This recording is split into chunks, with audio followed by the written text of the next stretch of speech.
امریکی ڈالر کی بڑھتی قدر وجوہات تلاش کرنے والے وفاقی تحقیقاتی ادارے FIA نے لاہور کی مختلف ایکسچینج کمپنیوں سے مبینہ طور پر 6 کروڑ 30 لاکھ سے زائد ڈالر خریدنے والے تقریباً 100 افراد کی تحقیقات کرنے کا فیصلہ کیا ہے۔ رپورٹ کے مطابق ادارے کا ماننا ہے کہ ان ڈالرز کی گزشتہ 45 روز کے دوران یا تو ذخیرہ اندوزی کی گئی یا افغانستان اسمگل کیے گئے تھے۔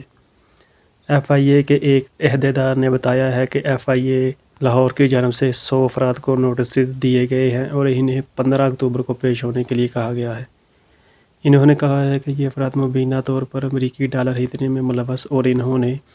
قانون و ضوابط سے بچنے کے لیے منظم انداز میں ہر ٹرانزیکشن 35,000 یا 50,000 ڈالر کی کم کی ہے،